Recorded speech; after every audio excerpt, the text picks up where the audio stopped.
the Normans. They came from Normandy. Normandy is the west coastal area of France. The Normans probably were also Vikings, but earlier Vikings. And the Normans start to take up territory. And in fact, in certain part of the past several hundred years, 1,000 years, some of the kings rule their kingdom across both sides of the English Channel. One side is so in other words, portion of today's England and portion of France across the English Channel were once part of the same kingdom. And so the Normans, and throughout all this time, Scotland remained independently ruled by its own kings. So there's a ton of fights, wars, struggles, intrigues, and all kinds of things going on over the centuries, in terms of who should be the king for what territory, and how is the monarchy, how is the throne being passed from one king to the next. Of course, we always thought, oh, it just passed from the father to son. It's really easier said than done. And this is the part that Europe is different from China. Because Europe is generally monogamous. In other words, one husband, one wife.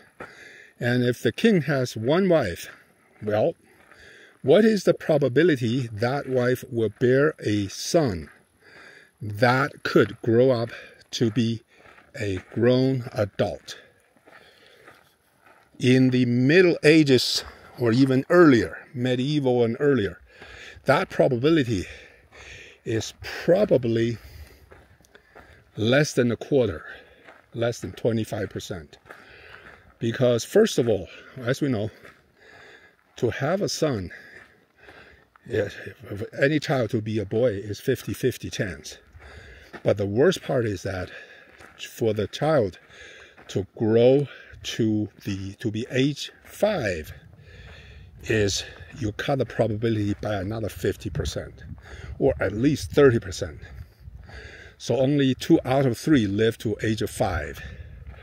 But 5 is not old enough to rule as a monarch, as a king. You have to grow to 15 or 16. In fact, you have to be 16. Well, Alexander the Great took his father's throne, I think, at the age of 16. I think. But even at that time, was it 16 or 21? I forgot. But anyway. So for a king, for a monarch, to have a child who can grow to be at least 16 years old, so that if he dies, he could pass the throne to his son. The probability is very low. First of all, like I said, the son is not likely. You're not likely to have a son to grow to 16 years old. More importantly, the average life expectancy is only 30-40 years old.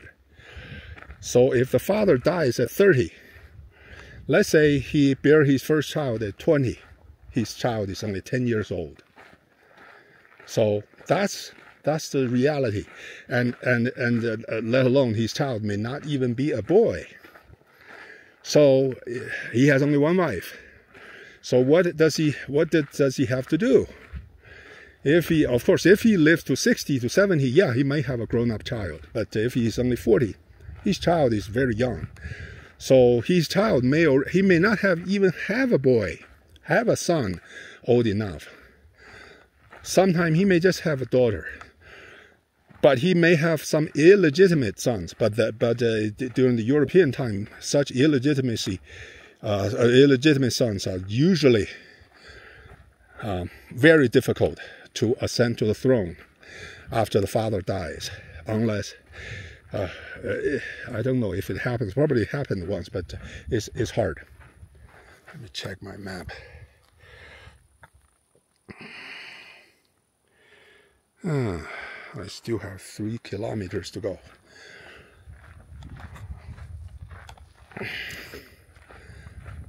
Okay, so all of these factors, the father may die quite early before the son has grown up, or if the father did not die early, the son,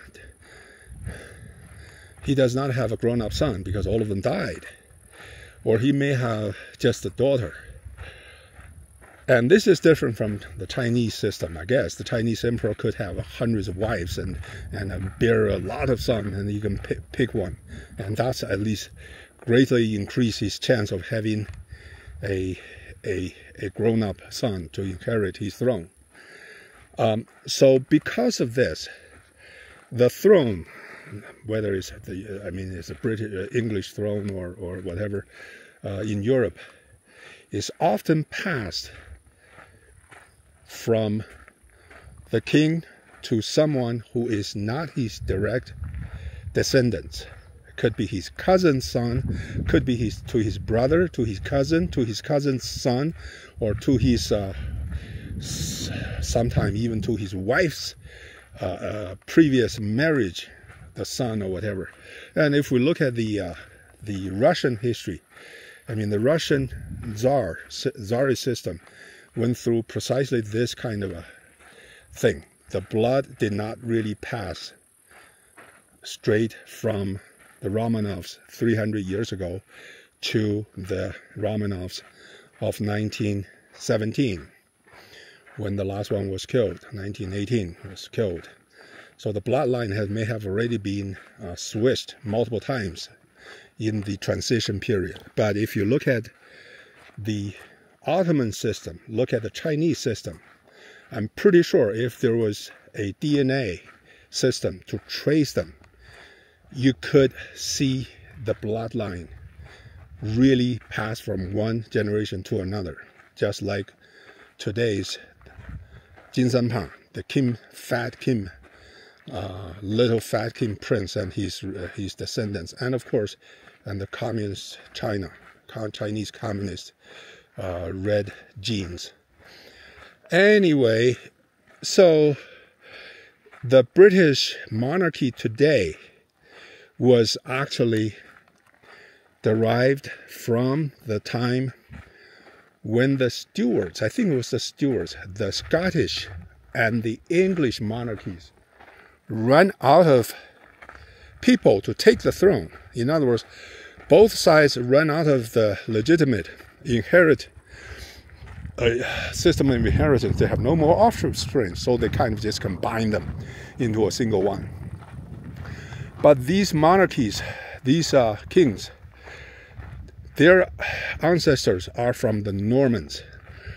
So today's British monarchy, strictly speaking, their blood could be traced to the Scottish, to the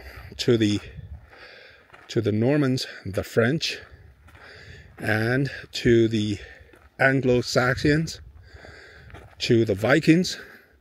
They have blood of all of these different branches of ancestries. And this is what the British monarchy's bloodline look like. Are they British? Are they English? Of course, by today's definition, they are British. But are they English? They're not. Are they Scottish? They're not. Are they Vikings? Well, you could see to some extent they're not, but partially is. But unfortunately, most of the very original British or English inhabitants, the Celts, they were the one being kind of driven out or killed a lot, like the Native Americans. So 自古以来, Chinese word. What is the English? If we really go to 自古以来, we should say, well, let's identify the DNA of the Celts. Let them go back to England and kick out all of those Viking, the offsprings or the descendants of Vikings, of Normans, of the Anglo-Saxons, because they were not part of this island thousands of years ago. Would that be so ridiculous? Wouldn't that be ridiculous, right? So back to my word, 自古以来, back to the term 自古以来, and that is the most ridiculous definition, because 自古以来 there is really nothing. I shouldn't say nothing. There is really no clear definition. And the conclusion from this brief overview is that all of this nationalism, going back 5,000 years of culture, is complete communist bullshit. Okay, it's fake. It's fabricated. It's bullshit. Because I'm very much sure if you look at the Chinese bloodline, the DNA, you will not see pure Han Chinese. Because there is no real definition of Han Chinese. So nationalism is really an identity of a nation over more recent history. And whether it's Britain or it's mainland China, you can go back to a couple of hundred years. Say, well, yeah, this is how this nation was formed, and this is what today's nation, today's country is derived from. And that's pretty much all you can say. And if you start to go back to 5,000 years of Chinese history, then I know whoever is trying to use that to arouse the mob's nationalist craze, we know this person or this propaganda has more sinister, more evil motives behind it. Is trying to use this nationalism to serve his own evil need.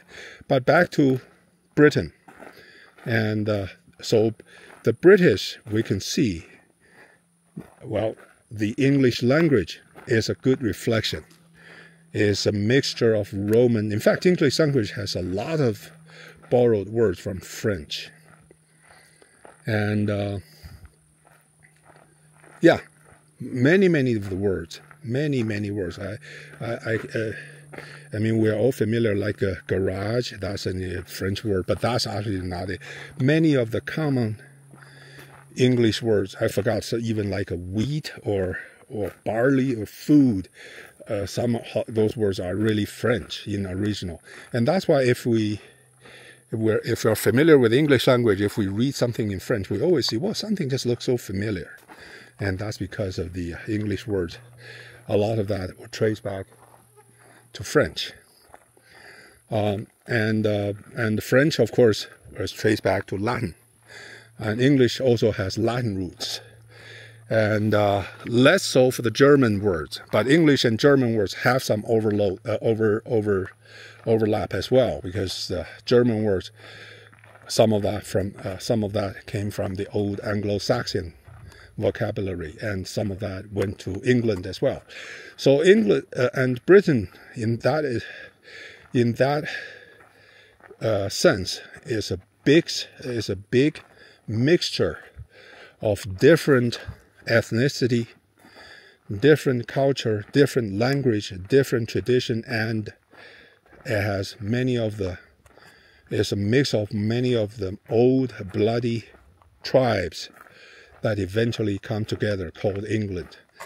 But what makes the British or the English so unique is not their ancestor, where they come from. It is really how the Magna Charta, how the Glorious Revolution defined the path of history for Great Britain. Essentially, these revolutions that happened in 1218 and so forth, Magna Charta, yeah.